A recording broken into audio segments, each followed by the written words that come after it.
Hi friends, welcome back to Sarvam YouTube blogs. ಇವತ್ತು ನಮ್ಮ ಮನೆಯಲ್ಲಿ ಬಿಸಿ ಬಿಸಿಯಾದಂತಹ ಗರಿಗರಿಯಾದಂತಹ ಸುಕರುಂಡೆಯನ್ನು ಮಾಡಿದರು. ತುಂಬ ಟೇಸ್ಟಿಯಾಗಿತ್ತು. ನೀವು ಕೂಡ ಮನೆಯಲ್ಲಿ ಟ್ರೈ ಮಾಡಬಹುದು. ಮೊದಲನೇದಾಗಿ ಯಾವ ರೀತಿಯಾಗಿ ಮಾಡೋದನ್ನು ನಾನು ಇವತ್ತು ಸಿಂಪಲ್ಲಾಗಿ ನಿಮಗೆ ಹೇಳಿಕೊಡ್ತಾ ಇದ್ದೇನೆ. ಮೊದಲನೇದಾಗಿ ಒಂದು ಫ್ರೈ ಪ್ಯಾನನ್ನು ಇಟ್ಕೊಂಡು ಕರಿ ಎಳ್ಳನ್ನು ಹಾಕಬೇಕು. ನಾವಿಲ್ಲಿ ಒಂದು 2 ಸ್ಪೂನ್ ಆಗುವಷ್ಟು ಕರಿ ಎಳ್ಳನ್ನು ಈ ರೀತಿಯಾಗಿ ಚೆನ್ನಾಗಿ ಫ್ರೈ ಮಾಡಬೇಕು. ನೋಡಿ, ಈ ರೀತಿಯಲ್ಲಿ ಹಾಕಬೇಕು. ನಂತರದಲ್ಲಿ ಒಂದು ಚಿಕ್ಕ ತಟ್ಟೆಯಲ್ಲಿ ಇಟ್ಕೊಳ್ಬೇಕು. ಆಮೇಲೆ ಅದೇ ಫ್ರೈ ಪ್ಯಾನಿಗೆ ಒಂದು ಸ್ವಲ್ಪ ನೀರನ್ನು ಹಾಕ್ಕೊಳ್ಬೇಕು. ನೀರನ್ನು ಹಾಕ್ಕೊಂಡು ಇಲ್ಲಿ ನಾವು 1 ಕಪ್ ಆಗುವಷ್ಟು ಬೆಲ್ಲವನ್ನು ತಗೊಂಡಿದ್ದೇವೆ. ಬೆಲ್ಲ ಎನ್ನುವಂಥದ್ದು ಚೆನ್ನಾಗಿ ನೀರಾಗಿ ಎಳೆ ಪಾಕ ಬರಬೇಕು. ನಿಮ್ಗೆ ಗೊತ್ತಿರುತ್ತೆ ಆಲ್ಮೋಸ್ಟ್, ಅದು ಎಳೆ ಪಾಕ ಬರುವ ತನಕವೂ ನಾವು ಅದನ್ನ ಮಗ್ಚುತ್ತಾ ಇರಬೇಕಾಗತ್ತೆ. ನೀವೆಲ್ಲರೂ ಕೂಡ ಮನೆಯಲ್ಲಿ ಟ್ರೈ ಮಾಡಿ. ಒಂಥರ ಡಿಫ್ರೆಂಟಾಗಿ ಚೆನ್ನಾಗಿದೆ. ಮಕ್ಕಳಿಗಂತೂ ತುಂಬಾ ಇಷ್ಟ ಆಗುತ್ತೆ. ಸಂಜೆ ಹೊತ್ತಿಗಂತೂ ಮಾಡಿ ಕೊಟ್ಟರೆ ತುಂಬ ಕ್ರಿಸ್ಪಿಯಾಗಿರುತ್ತಲ್ವ, ತುಂಬ ಇಷ್ಟ ಆಗುತ್ತೆ. ನೋಡಿದ್ದು ಆಗ್ತಾ ಬಂತು ಆಲ್ಮೋಸ್ಟ್.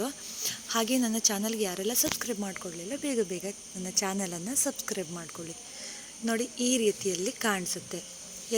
ಫೈನಲಿಯಾಗಿ ಬೆಲ್ಲದ ಪಾಕ ಎನ್ನುವಂಥದ್ದು ರೆಡಿ ಆಯಿತು. ಇದಕ್ಕೆ ಮೇನ್ ಇಂಪಾರ್ಟೆಂಟ್ ಬೆಲ್ಲದ ಪಾಕ ಈ ಸುಕ್ರುಂಡಿಗೆ.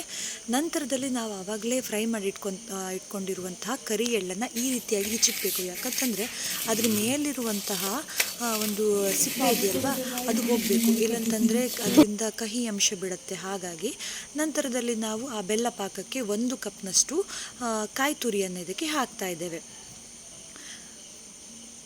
1 ಕಪ್ನಾಗಷ್ಟು ಕಾಯಿ ತುರಿಯನ್ನು ಹಾಕ್ತಾ ಇದ್ದೇವೆ. ನಂತರದಲ್ಲಿ ನಾವು ಆವಾಗಲೇ ಫ್ರೈ ಮಾಡಿಟ್ಕೊಂಡಿರುವಂತಹ ಕರಿ ಎಳ್ಳನ್ನು ಹಾಕಬೇಕು. ಆಮೇಲೆ ನಾವು ಇಲ್ಲಿ 2 ಕಪ್ನಾಗುವಷ್ಟು ನಾವು ಅರಳನ್ನು ತಗೊಂಡಿದ್ದೇವೆ. ಅರಳನ್ನು ತಗೊಂಡು ಚೆನ್ನಾಗಿ ಮಿಕ್ಸ್ ಮಾಡ್ಕೊಳ್ಬೇಕು. ಯಾಕಂತಂದರೆ ಈ ಬೆಲ್ಲದ ಪಾಕ ಎನ್ನುವಂಥದ್ದು ಅರಳು ಹಾಗೆಯೇ ಕರಿ ಎಳ್ಳನ್ನು ಕರೆಕ್ಟಾಗಿ ಮಿಶ್ರಣ ಆಗಬೇಕಾಗತ್ತೆ. ನೋಡಿ, ಇವಾಗ ನಾವು ಇದನ್ನು ಚೆನ್ನಾಗಿ ಕಲಸಿಕೊಂಡು ನೀಟಾಗಿ ಉಂಡೆ ಕಟ್ಟಬೇಕಾಗತ್ತೆ. ಇನ್ನೊಂದು ಏನಂತಂದರೆ, ಬಿಸಿ ಇರುವಾಗಲೇ ನಾವಿದನ್ನ ಉಂಡೆ ಕಟ್ಟಬೇಕಾಗತ್ತೆ. ಮತ್ತು ತಣ್ಣಗಾದ್ಮೇಲೆ ಕಟ್ಟೆ ಅಂದರೆ ಆಗೋದಿಲ್ಲ. ಅದು ಬಿಸಿ ಇರುವಾಗಲೇ ಈ ರೀತಿಯಾಗಿ ಉಂಡೆಯನ್ನು ಕಟ್ಟಬೇಕು. ನೀವು ಕೂಡ ಈ ಥರ ಮನೆಯಲ್ಲಿ ಟ್ರೈ ಮಾಡಿದರೆ ನನಗೂ ಕೂಡ ತಿಳಿಸ್ಬೋದು ಯಾವ ರೀತಿಯಲ್ಲಿ ಮಾಡಿದ್ರಂತ. ನೋಡಿ, ನಾವೀಗ ಫೈನಲಿಯಾಗಿ ಉಂಡೆ ರೆಡಿ ಆಯಿತು.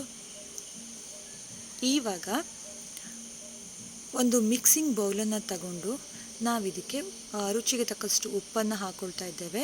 ಚಿಟಿಕೆಯಷ್ಟು ಅರಿಶಿನ ಪುಡಿಯನ್ನು ಹಾಕ್ಕೊಳ್ತಾ ಇದ್ದೇವೆ. ನಾವು ಮತ್ತು ಇಲ್ಲಿ 1 ಕಪ್ನಾಗುವಷ್ಟು ಮೈದಾ ಹಿಟ್ಟನ್ನು ತಗೊಂಡಿದ್ದೇವೆ. ಹಾಗೆಯೇ ಅರ್ಧ ಕಪ್ ಆಗುವಷ್ಟು ಅಕ್ಕಿ ಹಿಟ್ಟನ್ನು ತಗೊಂಡಿದ್ದೇವೆ. ಚೆನ್ನಾಗಿ ಮಿಕ್ಸ್ ಮಾಡಬೇಕಾಗತ್ತೆ. ಹಿಟ್ಟೆನ್ನುವಂಥದ್ದು ತುಂಬ ದಪ್ಪನೂ ಇರಬಾರ್ದು, ತುಂಬ ನೀರು ಇರಬಾರ್ದು. ಆ ರೀತಿ ಹದದಲ್ಲಿ ನಾವು ಹಿಟ್ಟನ್ನು ರೆಡಿ ಮಾಡಬೇಕು. ನೋಡಿ, ಈ ಹದದಲ್ಲಿ ಹಿಟ್ಟನ್ನು ರೆಡಿ ಮಾಡಬೇಕು. ನಂತರದಲ್ಲಿ ಎಣ್ಣೆಯನ್ನು ಬಿಸಿ ಮಾಡಿಕೊಂಡು ಇವಾಗ ನಾವು ಆವಾಗಲೇ ಕಟ್ಟಿಕೊಂಡಿರುವಂಥ ಉಂಡೆಯನ್ನು ಆ ಹಿಟ್ಟಿಗೆ ಅದ್ದಿ ನಾವು ಫ್ರೈ ಪ್ಯಾನಿಗೆ ಬಿಡಬೇಕಾಗತ್ತೆ. ನೋಡಿ, ಈ ರೀತಿಯಾಗಿ ಫ್ರೈ ಪ್ಯಾನಿಗೆ ಬಿಡಬೇಕು. ಲೋ ಫ್ಲೇಮಲ್ಲಿ ಇಟ್ಕೊಂಡು ನಾವಿದನ್ನು ಚೆನ್ನಾಗಿ ಫ್ರೈ ಮಾಡಬೇಕು. ಯಾಕಂತಂದರೆ ಕ್ರಿಸ್ಪಿ ಬರಬೇಕು ಅಲ್ವಾ, ಹಾಗಾಗಿ ಲೋ ಫ್ಲೇಮಲ್ಲಿ ಇಟ್ಕೊಂಡು ನಾವು ಫ್ರೈ ಮಾಡಬೇಕಾಗತ್ತೆ. ನೋಡಿ, ಈ ರೀತಿ ಕಲರ್ ಬರುತ್ತೆ. ಆಲ್ಮೋಸ್ಟ್ ಇದಾಗ್ತಾ ಬಂತು. ಫೈನಲಿಯಾಗಿ ಬಿಸಿ ಬಿಸಿಯಾದಂತಹ ಸುಕ್ಕುರುಂಡೆ ರೆಡಿ ಆಯಿತು. ಸಂಜೆ ಟೈಮಿಗೆ ತಿನ್ನಲಿಕ್ಕಂತೂ ತುಂಬಾ ಚೆನ್ನಾಗಿರುತ್ತೆ. ನೀವು ಕೂಡ ಮನೇಲಿ ಟ್ರೈ ಮಾಡಿ. ಹಾಗೆಯೇ ನನ್ನ ಚಾನಲ್ಗೆ ಸಪೋರ್ಟ್ ಮಾಡಿ. ನಿಮಗೆ ಈ ರೆಸಿಪಿ ಇಷ್ಟ ಆದರೆ ನೀವು ಕೂಡ ಶೇರ್ ಮಾಡಿ, ಹಾಗೆಯೇ ಸಪೋರ್ಟ್ ಮಾಡಿ. Thank you so much.